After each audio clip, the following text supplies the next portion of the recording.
அஸ்ஸலாமு அலைக்கும் வரஹ்மத்துல்லாஹி வபரகாத்துஹு. நிறைவுடைய வாழ்வழித்து நெடுநிலத்தை காப்பதற்கு மறையளித்த மன்னவனுக்கே மாபெரும் புகழனைத்தும். அல்லாஹுடைய பெரும் கிருபையினாலும் முஹம்மது நபி ஸல்லல்லாஹு அலைஹி வஸல்லம் அவருடைய துஆ பரக்கத்தினாலும் கடந்த சில ஆண்டுகளாக நிறைய அல்லாஹுடைய வசனங்களின் பொருட்களையும் மற்றும் முஹம்மது நபி ஸல்லல்லாஹு அலைஹி வஸல்லம் அவர்களுடைய ஹதீஸ்களையும் நபிமார்களுடைய பயான்களையும் மற்றும் பல விதமான தலைப்புகளில் பயான்களையும் தந்திருக்கின்றேன். தாங்கள் இதுவரை சப்ஸ்கிரைப் செய்து லைக் செய்து ஆதரவு தந்த அனைவருக்கும் அல்லாஹு தாலா அதற்குரிய நட்கூலியை தந்தருள்வானாக. அல்லாஹு தாலா உங்கள் அனைவருக்கும் உடல் ஆரோக்கியத்தையும் மனநலத்தையும் தந்தருள்வானாக. ஹதீஸ்களின் படி நடந்து கேட்டு மற்றவர்களுக்கும் பகிரக்கூடிய பாக்கியத்தை அல்லாஹு தாலா நம் அனைவருக்கும் தந்தருள்வானாக. ஆமீன். இதுவரை பொறுமையாக பயான்கள் கேட்டுக்கொண்டிருந்த அனைவருக்கும் அதற்குரிய நட்கொலியை அல்லாஹ் தந்தருள்வானாக. மேலும் தங்களுடைய ஆதரவை எதிர்பார்த்து பயான்கள் தருகிறேன். அனைத்து ஹதீஸ்களையும் கவனமாக கேட்டு அமல்களில் கொண்டு வாருங்கள். மறுமையில் அல்லாஹு தாலா அதற்குரிய நட்கொலியை நம் அனைவருக்கும் தந்தருள்வானாக. ஆமீன். இன்ஷா அல்லாஹ் இன்றைய பயானில் இஹ்லாஸ் மன தூய்மையை பற்றி சில குர்ஆனுடைய வசனங்களையும் நபி ஸல்லல்லாஹு அலைஹி வஸல்லம் அவர்களுடைய ஹதீஸ்களையும் பார்க்கலாம். பொறுமையோடும் கவனமாகவும் முழுமையாகவும் கேட்டு பயனடையுங்கள். மற்றவர்களுக்கும் பகிர்ந்து அல்லாஹு தாலாவிடத்தில் நட்கொலியை பெற்றுக்கொள்ளுங்கள். இஹ்லாஸ் எண்ணத்தை சரி செய்வது. அல்லாஹு தாலாவுடைய கட்டளைகளை அல்லாஹு தாலாவுடைய திருப்பொருத்தத்திற்காக மட்டுமே நிறைவேற்றுவது. முதல் பகுதியாக குர்ஆனுடைய வசனங்கள் சிலவற்றை பார்க்கலாம். அல்லாஹு தாலா குர்ஆனில் 2வது சூராவின் 112வது வசனத்தில், எவர் தன்னுடைய முகத்தை அவர் நன்மை செய்து கொண்டிருக்கின்ற நிலையில் அல்லாஹ்விற்காக முழுமையாக அர்ப்பணம் செய்கின்றார்களோ அவருடைய நட்கூலி அவருடைய அல்லாஹ்விடம் உண்டு. ஆம், அவருடைய நட்கூலி அல்லாஹ்விடம் உண்டு. இத்தகையவர்களுக்கு அச்சமில்லை, அவர்கள் துக்கப்படவும் மாட்டார்கள். 2வது சூராவின் 272வது வசனத்தில் அல்லாஹ் கூறுகிறான், நபியே ஸல்லல்லாஹு அலைஹி வஸல்லம் அவர்களை நேர் வழியில் சேர்ப்பது உனது பொறுப்பல்ல, ஆனால் தான் நாடியவர்களை அல்லாஹ் நேர்வழியில் செலுத்துகின்றான். இன்னும் நல்லதில் நீங்கள் எதை செலவிட்டாலும் அது உங்களுக்கு நன்மையாகும். அல்லாஹுடைய திருப்தியை பெறுவதற்காகவே அன்றி வீண் பெருமைக்காக செலவு செய்யாதீர்கள். நல்லவற்றிலிருந்து நீங்கள் எதை செலவு செய்தாலும் அதற்குரிய நற்பலன் உங்களுக்கு நிறைவாக வழங்கப்படும். நீங்கள் அநியாயம் செய்யப்பட மாட்டீர்கள். 3வது சூராவின் 145வது வசனத்தில் அல்லாஹ் கூறுகிறான், மேலும் அல்லாஹுவின் அனுமதியின்றி எந்த உயிரினமும் மரணிக்க முடியாது. இது நேரம் நிர்ணயிக்கப்பட்ட விதி. எவரேனும் இந்த உலகத்தின் நன்மையை மட்டும் விரும்பினால் நாம் அவருக்கு அதிலிருந்தே வழங்குவோம். இன்னும் எவர் மறுமையின் நன்மையை விரும்புகின்றார்களோ அவருக்கு அதிலிருந்து வழங்குவோம். நன்றியுடையவர்களுக்கு அதிசீக்கிரமாக நட்கூலி கொடுப்போம். மேலும் 26வது சூராவின் 145வது வசனத்தில் அல்லாஹ் கூறுகிறான், மேலும் இதற்காக நான் உங்களிடம் யாதொரு கூலியையும் கேட்கவில்லை. நிச்சயமாக எனக்குரிய கூலி அகிலத்தாரின் அல்லாஹ்விடமே இருக்கின்றது. முஹம்மது நபி ஸல்லல்லாஹு அலைஹி வஸல்லம் அவர்கள் சொன்ன சில ஹதீஸ்களை பார்க்கலாம். 1204வது ஹதீஸ். ஹஸ்ரத் அபு ஹுரைரா ரலியல்லாஹு அன்ஹு அவர்கள் அறிவிக்கின்றார்கள், திட்டமாக அல்லாஹு தாலா உங்களுடைய தோற்றங்களையோ உங்களுடைய பொருட்களையோ பார்க்க மாட்டான், எனினும் உங்களுடைய உள்ளங்களையும் உங்களுடைய செயல்களையும் பார்க்கின்றான் என்று ரசூலுல்லாஹி ஸல்லல்லாஹு அலைஹி வஸல்லம் அவர்கள் நவின்றார்கள். நூல் முஸ்லிம். அதாவது அல்லாஹு தாலாவிடம் பொருந்திக் கொள்ளப்பட்டதனுடைய முடிவு உங்களுடைய தோற்றங்கள் உங்களுடைய பொருட்களின் அடிப்படையில் அல்ல, மாறாக உங்களுடைய உள்ளங்களையும் செயல்களையும் கண்டு உள்ளத்தில் எந்த அளவு தூய எண்ணம் இருக்கிறது என்பதை முடிவு செய்யப்படுகிறது. 1205வது ஹதீஸ். எல்லா அமல்களின் அடிப்படையும் நியத் எண்ணத்தின் பிரகாரமே இருக்கின்றது. மனிதன் எதை நியத்து செய்கின்றானோ அதே அவனுக்கு கிடைக்கும். எனவே யார் அல்லாஹ்விற்காகவும் அவனுடைய ரசூலிற்காகவும் ஹிஜ்ரத் செய்தாரோ, அதாவது அல்லாஹ் இன்னும் அவனுடைய ரசூலின் திருப்பொருத்தத்தை தவிர அவர் ஹிஜ்ரத் செய்ததற்குரிய வேறு எந்த நோக்கமும் இல்லை என்றால் அவருடைய ஹிஜ்ரத் அல்லாஹ் இன்னும் அவனுடைய ரசூலுக்காக இருக்கும். அதாவது அவருக்கு அந்த ஹிஜ்ரத்தின் நன்மை கிடைக்கும். யார் உலக நோக்கத்திற்காக அல்லது ஒரு பெண்ணை நிக்காஹ் செய்வதற்காக ஹிஜ்ரத் செய்தாரோ அவருடைய ஹிஜ்ரத் அல்லாஹ் தஆலா இன்னும் அவருடைய ரசூலுக்காக இருக்காது. மாறாக எந்த மற்ற நோக்கத்திற்காக ஹிஜ்ரத் செய்துகின்றார்களோ அல்லாஹு தாலாவுடைய பார்வையிலும் அவருடைய ஹிஜ்ரத் அந்த நோக்கத்திற்காக என்றே விளங்கப்படும் என்று ரசூலுல்லாஹி ஸல்லல்லாஹு அலைஹி வஸல்லம் நம்பியதை தாம் செவியுற்றதாக ஹஜ்ரத் உமர் இப்னு கத்தாப் ரலியல்லாஹு அன்ஹு அவர்கள் அறிவிக்கின்றார்கள். ஹசரத் அபூ ஹுரைரா ரலியல்லாஹு அன்ஹு அவர்கள் அறிவிக்கின்றார்கள், கியாமத்துடைய நாளில் மக்களை அவர்களுடைய நியத்துக்காக ஏற்பவே எழுப்பப்படும். அதாவது ஒவ்வொருவருடனும் அவனுடைய நியத்திற்கு ஏற்றவாறே நடந்து கொள்ளப்படும் என்பதாக ரசூலுல்லாஹி ஸல்லல்லாஹு அலைஹி வஸல்லம் அவர்கள் கூறியிருக்கின்றார்கள். நூல் இப்னு மாசா. 1207வது ஹதீஸ். காபாவின் மீது தாக்குதல் தொடுக்கும் எண்ணத்தோடு ஒரு படை புறப்படும். அந்த படை நிழல் தரும் மரமே இல்லாத ஒரு மைதானத்தை அடைந்தவுடன் அவர்கள் எல்லோரையும் பூமியில் புதையுற செய்யப்படும் என்று ரசூலுல்லாஹி ஸல்லல்லாஹு அலைஹி வஸல்லம் நம்பிட்ட பொழுது, யா ரசூலுல்லாஹி ஸல்லல்லாஹு அலைஹி வஸல்லம், எல்லோரையும் எவ்வாறு பூமியில் புதையுற செய்யப்படும்? அங்கே கடை வீதிகள் உள்ளவர்களும் இருப்பார்கள், அப்படி அந்த அடிப்படையில் இல்லாதவர்களும் இருப்பார்கள் தானே என்று ஹஸரத் ஆயிஷா ரலியல்லாஹு அன்ஹா அவர்கள் கேட்டதற்கு, எல்லோரையும் புதையுற செய்யப்படும், தமது எண்ணங்களுக்கேற்ப எழுப்பப்படுவார்கள். அதாவது கியாமத்துடைய நாளில் அவர்களுடைய எண்ணங்களுக்கேற்ப அவர்களிடம் நடந்து கொள்ளப்படும் என்பதாக ரசூலுல்லாஹி ஸல்லல்லாஹு அலைஹி வஸல்லம் நம்பியதாக ஹஸரத் ஆயிஷா ரலியல்லாஹு அன்ஹா அவர்கள் அறிவித்திருக்கின்றார்கள். நூல் புகாரி. 1208வது ஹதீஸ். ஹசரத் அனஸ் இப்னு மாலிக் ரலியல்லாஹு அன்ஹு அவர்கள் அறிவிக்கின்றார்கள், நீங்கள் எந்த பாதையில் சென்றீர்களோ அதிலும் நீங்கள் செலவு செய்த பொருளிலும் நீங்கள் கடந்து சென்ற பள்ளத்தாக்குகளிலும் உங்களுக்கு கிடைக்கக்கூடிய நன்மையில் கூட்டாக உள்ள சிலரை நீங்கள் மதினாவில் விட்டு வந்துள்ளீர்கள் என்று ரசூலுல்லாஹி ஸல்லல்லாஹு அலைஹி வஸல்லம் நம்பிட்ட பொழுது, யா ரசூலுல்லாஹ் ஸல்லல்லாஹு அலைஹி வஸல்லம், அவர்கள் மதினாவில் இருக்க எவ்வாறு எங்களோடு கூட்டாக முடியும் என்று சஹாபாக்கள் கேட்டார்கள். அவர்கள் உங்களோடு புறப்பட ஆசைப்பட்டனர், எனினும் தகுந்த காரணம் அவர்களை தடுத்துவிட்டது என்று ரசூலுல்லாஹி ஸல்லல்லாஹு அலைஹி வஸல்லம் அவர்கள் பதிலளித்தார்கள். நூல் அபூ தாவூத்.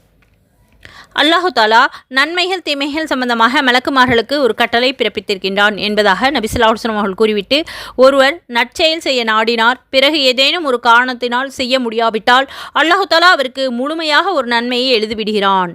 அவன் நாடிய பிறகு அந்த நல்ல செயலை செய்து அவருக்கு அல்லாஹு தாலா 10 நன்மையை முதலிருந்து 700 நன்மை விடவும் அதைவிட கூடுதலான பன்மடங்கு நன்மைகளையும் எழுதுகிறான். ஒருவன் ஒரு தீமையை செய்ய நாடி அதை செய்யாதிருந்து விலகிவிட்டால் அல்லாஹு தாலா அவனுக்கு முழுமையாக ஒரு நன்மையை எழுதுகிறான். ஏனென்றால் அவன் பாவத்திலிருந்து விலகியிருந்து அல்லாஹுடைய பயத்தின் காரணமாக இருக்கக்கூடும். நாடிய பிறகு அவன் அந்த பாவத்தை செய்து முடித்து விட்டால் அல்லாஹு தாலா அவனுக்கு ஒரு தீமையை மட்டும் எழுதுகின்றான் என்று ரசூலுல்லாஹி ஸல்லல்லாஹு அலைஹி வஸல்லம் வென்றதாக ஹஸரத் இப்னு அப்பாஸ் ரலியல்லாஹு அன்ஹு அவர்கள் அறிவிக்கின்றார்கள். இஸ்ராவேலர்களில் உள்ள ஒரு மனிதர் தன் மனதிற்குள்ளாக இன்றைய இரவு இரகசியமாக நான் தர்மம் செய்வேன் என்று சொல்லிக்கொண்டார். அவ்விதமே அந்த இரவில் இரகசியமாக தர்மம் செய்ய வேண்டிய பொருளை எடுத்துக்கொண்டு வெளியேறினார். விவரம் தெரியாமல் ஒரு திருடனுடைய கையில் கொடுத்துவிட்டார். இரவு திருடனுக்கு தர்ம பொருள் கொடுக்கப்பட்டு விட்டது என்பதாக மறுநாள் காலையில் மக்களுக்கிடையே பேச்சு அடிபட்டது. தர்மம் செய்தவர், யா அல்லாஹ், திருடனுக்கு தானம் வழங்கியதிலும் உனக்கே புகழ் அனைத்தும். அவனை விடவும் மிக கெட்ட மனிதனுக்கு கொடுக்கப்பட்டிருந்தாலும் நான் என்ன செய்ய முடியும் என்று கூறினார்.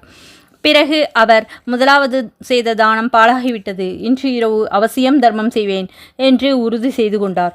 அவ்விதமே இரவில் தர்மத்தின் பொருட்களை எடுத்துக்கொண்டு கிளம்பினார். மேலும் விபரம் தெரியாமலேயே சதகாவை ஒரு விபச்சாரிக்கு கொடுத்துவிட்டார். நேற்றிரவு விபச்சாரிக்கு சதகா கொடுக்கப்பட்டுள்ளது என்று காலையில் மக்களுக்கிடையே பேசப்பட்டது. யா அல்லாஹ், விபச்சாரிக்கு சதகா கொடுத்ததும் உனக்கே எல்லா புகழும், என்னுடைய பொருளோ அதற்கும் தகுதியானதல்லவே என்று கூறினார். பிறகு 3ஆம் நாள் இரவு, இன்று இரவு அவசியம் சதகா செய்வேன் என்று நாடினார். அவ்விதமே இரவில் சதகாவுடைய பொருளை எடுத்துக்கொண்டு கிளம்பினார். அதை ஒரு செல்வந்தருடைய கையில் கொடுத்துவிட்டார். நேற்றிரவு செல்வந்தருக்கு சதகா கொடுக்கப்பட்டது என்பதாக மறுநாள் காலையில் மக்களுக்கிடையே பேசப்பட்டது. சதகா கொடுத்தவர், யா அல்லாஹ், திருடன், விபச்சாரி, பணக்காரன் ஆகியவர்களுக்கு சதகா கொடுத்ததில் உனக்கே புகழ் அனைத்தும். என்னுடைய பொருளோ இப்படிப்பட்டவர்களுக்கு கொடுக்க தகுதியற்றது என்று கூறினார். அவருக்கு கனவில், உன்னுடைய சதகா ஏற்றுக்கொள்ளப்பட்டது. திருடனுக்கு உன்னுடைய சதகாவை கொடுக்க வைத்ததின் காரணம் அவன் தன் திருட்டு பழக்கத்தை விட்டு தௌபா செய்துவிடக்கூடும் என்பதற்காகத்தான்.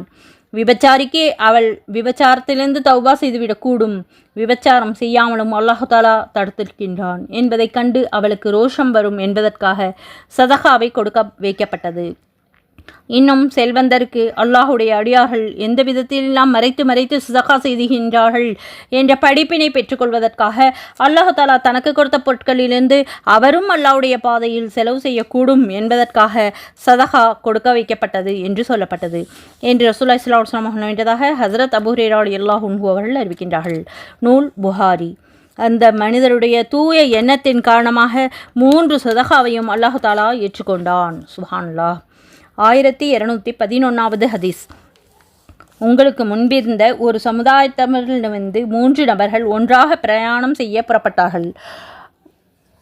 அவ்வாறு சென்று கொண்டிருக்கும் பொழுது இரவு நேரம் வந்துவிட்டது.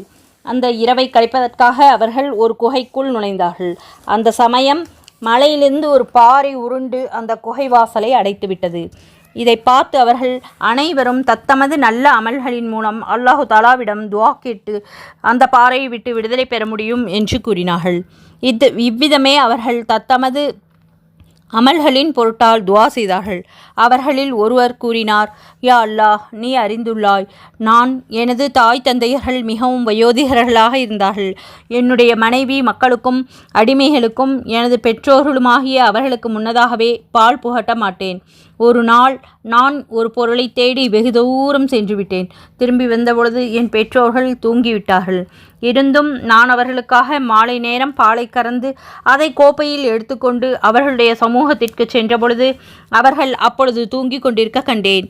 நான் அவர்களை எழுப்ப விரும்பவில்லை. அவர்களுக்கு முன்பதாக மனைவி மக்கள் அடிமைகளுக்கு பால் கொடுப்பதை நான் விரும்பவில்லை. நான் பால் பாத்திரத்தை கையில் எடுத்துக்கொண்டு அவர்களுடைய தலைமாட்டில் நின்று அவர்கள் விழிப்பதை எதிர்பார்த்து காத்து கொண்டிருந்தேன். காலை நேரம் வந்துவிட்டது. அவர்கள் விழித்து விட்டார்கள். நான் அவர்களுக்கு பால் கொடுத்தேன். அப்போது அவர்கள் முதல் நாள் மாலை நேரத்தின் பாலை குடித்தார்கள். யா அல்லாஹ், நான் உனது திருப்பொருத்தத்திற்காகவே இந்த செயலை செய்திருந்தேனே என்றாள். நாங்கள் இந்த பாறையின் காரணமாக எந்த துன்பத்தில் சிக்கியிருக்கின்றோமோ அதிலிருந்து எங்களுக்கு விடுதலை அளிப்பாயாக. ஆமீன். இவ்வாறு துவா செய்தார். அவருடைய துவாவை பல நாள் அல்லாஹ் தஆலா அந்த பாறையை கொஞ்சம் விலகியது. எனினும் அவரால் வெளியேற முடியவில்லை. ரசூலுல்லாஹி ஸல்லல்லாஹு அலைஹி வஸல்லம் அவர்கள் கூறுகிறார்கள், 2ஆம் மனிதர், யா அல்லாஹ், என்னுடைய சிறிய தந்தைக்கு மகளொருத்தி இருந்தாள். அவள் எனக்கு மிகவும் நேசத்திற்குரியவளாக இருந்தாள். நான் ஒரு தடவை அவளிடம் என் மனோ இச்சையை நிறைவேற்றிக் கொள்ள நாடினேன். ஆனால் அவள் மறுத்துவிட்டாள். இவ்வாறிருக்க வறுமையின் காரணமாக அவள் என்னிடம் வரவேண்டிய நிர்பந்தம் ஏற்பட்டது. அவள் என்னை தனிமையில் சந்திக்க வேண்டும் என்ற நிபந்தனையோடு அவளுக்கு நான் 120 தங்க நாணயங்களை கொடுத்தேன். அவளும் இணங்கிவிட்டாள். முடிவாக என் மனோ இச்சையை நிறைவேற்றிக் கொள்ள முடுக்கிவிட்டப்பட்ட பொழுது இந்த முத்திரையை அநியாயமாக நீ உடைப்பதை உனக்கு ஆகுமானதாக நான் நினைக்கவில்லை என்று சொன்னாள். இதை கேட்டு நான் என் கெட்ட எண்ணத்திலிருந்து விலகிவிட்டேன். அவள் எனக்கு மிக பிரியமானவர்களாக இருந்தும் அவளை விட்டு விலகிவிட்டேன். நான் அவளுக்கு கொடுத்த தங்க நாணயங்களையும் விட்டுவிட்டேன். யா அல்லாஹ், நான் இந்த காரியத்தை உன்னுடைய பொருத்தத்திற்காக செய்திருப்பேன். எங்களின் கஷ்டத்தை நீக்கி தந்தருள்வாயாக என்று துஆ செய்தார்கள். அவ்விதமே பாறை இன்னும் கொஞ்சம் விலகியது. இருப்பினும் வெளியேற முடியவில்லை. அதற்கு பிறகு 3ஆம் அவர், யா அல்லாஹ், சில கூலியாட்களை நான் கூலிக்கு அமர்த்தியிருந்தேன். நான் கூலியை எல்லோருக்கும் கொடுத்து விட்டேன். ஒரு கூலிக்காரர் மட்டும் கூலியை வாங்காமலேயே சென்று விட்டார். நான் அவருடைய கூலி பணத்தை தொழிலில் முதலீடு செய்தேன். இறுதியாக அவரது செல்வம் பெருகிவிட்டது. கொஞ்சம் காலத்திற்கு பிறகு அவர் ஒரு நாள் வந்தார். அல்லாஹுடைய அடியாரே, எனக்கு என் கூலியை கொடுங்கள் என்றார். அதற்கு நான், நீ பார்த்து கொண்டிருக்கின்ற இந்த ஒட்டகம், மாடு, ஆடு, இந்த அடிமைகள் இவை அனைத்தும் உம்முடைய கூலிதான். அதாவது உம்முடைய கூலி பணத்தை தொழிலில் முதலீடு செய்ததால் இந்த லாபங்கள் கிடைத்துள்ளன என்றேன். அல்லாஹுடைய அடியாரே, கிண்டல் செய்யாதீர்கள் என்று அவர் கூறினார். நான் கிண்டல் செய்யவில்லை, உண்மையைத்தான் கூறிக்கொண்டிருக்கின்றேன் என்று கூறினேன். எனது தெளிவுபடுத்தலுக்கு பிறகு அவர் அனைத்து பொருட்களையும் எடுத்துக்கொண்டு சென்று விட்டார். யா அல்லாஹ், நான் இந்த பணியை உன்னுடைய பொருத்தத்திற்காக மட்டுமே செய்திருந்தால் நாங்கள் அகப்பட்டுள்ள இந்த சிரமத்தை நீக்குவாயாக என்று துஆ செய்தார். சுப்ஹானல்லாஹ். இவ்விதமே அந்த பாறை முற்றிலுமாக விலகிவிட்டது. குகை வாசல் திறந்து கொண்டது. அனைவரும் வெளியேறிவிட்டார்கள் என்று ரசூலுல்லாஹி ஸல்லல்லாஹு அலைஹி வஸல்லம் அவர்கள் கூற, தான் செவியுற்றதாக ஹஸரத் அப்துல்லா இப்னு உமர் ரலியல்லாஹு அன்ஹு அவர்கள் அறிவிக்கின்றார்கள். நூல் புகாரி. 1212வது ஹதீஸ். ஹசரத் ரசூலுல்லாஹி ஸல்லல்லாஹு அலைஹி வஸல்லம் அவர்கள் கூற தான் செவியுற்றதாக ஹசரத் அபு கப்ஸா அன்மாரி ரலியல்லாஹு அன்ஹு அவர்கள் அறிவிக்கின்றார்கள். நான் சத்தியமிட்டு 3 காரியங்களை கூறுகிறேன். அதற்கு பிறகு ஒரு செய்தியை குறிப்பாக உமக்கு கூறுவேன். அதை நல்ல விதமாக பாதுகாத்து கொள்ளவும். நான் சத்தியமிட்டு கூறக்கூடிய 3 காரியங்களில் முதலாவது, ஒரு அடியானின் பொருள் தர்மம் செய்ததால் குறைந்து போவதில்லை. மற்றொன்று, அநியாயம் செய்யப்பட்டவர்கள் பொறுமையாக இருந்தால் அல்லாஹ் தஆலா அவருடைய பொறுமையின் காரணமாக அவருடைய கண்ணியத்தை உயர்த்துகின்றான். மூன்றாவதாக, யார் மக்களிடம் யாசிக்கக்கூடிய பழக்கத்தை ஏற்படுத்திக் கொள்வாரோ அவருக்கு அல்லாஹ் தஆலா வறுமையின் வாசலை திறந்து வைத்து விடுகிறான் என்று ரசூலுல்லாஹி ஸல்லல்லாஹு அலைஹி வஸல்லம் அவர்கள் கூறினார்கள். ஒரு விஷயத்தை உமக்கு கூறுகிறேன், ஞாபகத்தில் வைக்கவும். உலகில் 4 விதமான மனிதர்கள் இருக்கின்றார்கள். ஒருவர், அவருக்கு அல்லாஹ் தஆலா பொருளையும் கல்வியையும் வழங்கியிருக்கின்றான். அவர் தன் கல்வியின் காரணமாக தன்னுடைய பொருளை அல்லாஹ் தஆலாவுடைய பொருத்தத்திற்கு மாற்றமாக செலவழிக்கவில்லை, மாறாக உறவினர்களோடு சேர்ந்து வாழ செலவு செய்கிறார் என்ற விஷயத்தில் அல்லாஹ் தஆலாவை பயப்படுகிறார். இந்த பொருளில் அல்லாஹ் தஆலாவுடைய கடமை இருக்கின்றது என்பதையும் அறிந்திருக்கிறார். எனவே செல்வத்தை நல்ல காரியங்களுக்காக செலவிடுகிறார். இந்த மனிதர் கியாமத்தில் அனைவரையும் விட மிகச்சிறந்த அந்தஸ்துகளில் இருப்பார். இரண்டாவது வகை மனிதர், அவருக்கு அல்லாஹ் தஆலா கல்வியை கொடுத்திருக்கின்றான், செல்வத்தை கொடுக்கவில்லை.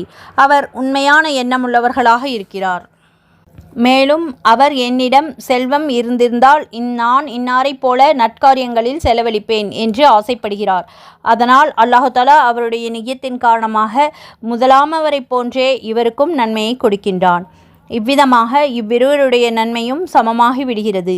மூன்றாம் வகை மனிதர், அவருக்கு அல்லாஹ் செல்வத்தை கொடுத்திருந்தான், ஆனால் கல்வி ஞானத்தை கொடுக்கவில்லை. அவர் மார்க்க ஞானம் இல்லாததின் காரணமாக தன்னுடைய பொருளை தவறாக வீண் செலவு செய்கிறார். அவர் தனது பொருள் விஷயத்தில் அல்லாஹ்வை பயப்படுவதில்லை, உறவினரோடு சேர்ந்து வாழ்வதில்லை. அந்த பொருளினால் அல்லாஹ்விற்குரிய கடமை என்ன என்பதை அவர் அறியவில்லை. இவர் கியாமத்தில் மிக தாழ்ந்த நிலையில் இருப்பார். நவுதுபில்லாஹி மின்ஹா. நான்காம் வகை மனிதர், அவருக்கு அல்லாஹ் தஆலா பொருளையும் கொடுக்கவில்லை, ஞானத்தையும் கொடுக்கவில்லை. என்னிடம் பொருள் இருந்தால் நானும் இன்னாரைப் போல, அதாவது மூன்றாம் வகை மனிதரைப் போல வீண் செலவு செய்திருப்பேனே என்பதாக ஆசைப்படுகிறார். இவருடைய நியத் பாவத்திற்குரியதாக இருக்கிறது. ஆகவே இவரும் மூன்றாம் வகை மனிதரும் பாவத்தில் சரிசமம் ஆவார். அதாவது நல்ல செயல்களுக்குரிய கூலியைப் போல நல்ல எண்ணத்திற்குரிய கூலியும், தீய செயல்களுக்குரிய கூலியை தண்டனையைப் போல தீய எண்ணத்திற்குரிய தண்டனையும் கிடைக்கும். நூல் திர்மிதி. 1213வது ஹதீஸ். மதீனாவைச் சார்ந்த ஒருவர் கூறுகிறார், ஹசரத் முஆவியா ரலியல்லாஹு அன்ஹு அவர்கள் தமக்கு உபதேசம் எழுதி அனுப்பும்படியும் அது நீளமாக அன்றி சுருக்கமாக இருக்க வேண்டும் என்றும் ஹசரத் ஆயிஷா ரலியல்லாஹு அன்ஹா அவர்கள் கடிதம் எழுதினார்கள். அவர்களுக்கு ஹசரத் ஆயிஷா ரலியல்லாஹு அன்ஹா அவர்கள் கடிதம் எழுதினார்கள். ஹசரத் ஆயிஷா ரலியல்லாஹு அன்ஹா அவர்கள் அல்லாஹ்வை புகழ்ந்து முஹம்மது நபி ஸல்லல்லாஹு அலைஹி வஸல்லம் அவர்கள் மீது ஸலவாத்தும் சலாமும் எழுதிய பிறகு, ஒருவர் மக்களுடைய அதிருப்தியை பற்றி கவலைப்படாமல் அல்லாஹ் தஆலாவுடைய பொருத்தத்தை தேடுவதில் ஈடுபட்டிருந்தால், மக்களுடைய வெறுப்பின் தீங்கை விட்டு பாதுகாக்க அல்லாஹ் தஆலா அவருக்கு போதுமானவனாக ஆகிவிடுகின்றான். மேலும் ஒருவர் அல்லாஹ் தஆலாவுடைய வெறுப்பை பொருட்படுத்தாமல் மக்களை திருப்திப்படுத்துவதில் ஈடுபட்டிருந்தால் அல்லாஹ் தஆலா அவனை மக்களிடமே ஒப்படைத்து விடுகின்றான் என்று ரசூலுல்லாஹி ஸல்லல்லாஹு அலைஹி வஸல்லம் அவர்கள் கூற நான் செவியுற்றேன். தங்களின் மீது சலாம் உண்டாகட்டும் என்பதாக ஹசரத் முஆவியா ரலியல்லாஹு அன்ஹு அவர்களுக்கு பதில் எழுதி அனுப்பினார்கள். நூல் திர்மிதி. 1214வது ஹதீஸ். ஹசரத் அபு உமாமா பாஹிலி ரலியல்லாஹு அன்ஹு அவர்கள் அறிவிக்கின்றார்கள், அல்லாஹ்விற்கென்றே களப்பற்ற மனதோடு செய்யப்படக்கூடிய அமலையும் அல்லாஹு தஆலாவை திருப்திப்படுத்த என்றே செய்யப்படக்கூடிய அமலை மட்டும் அல்லாஹு தஆலா ஏற்றுக்கொள்கின்றான் என்று ரசூலுல்லாஹி ஸல்லல்லாஹு அலைஹி வஸல்லம் அவர்கள் கூறியிருக்கின்றார்கள். நூல் நசாய். 1215வது ஹதீஸ்.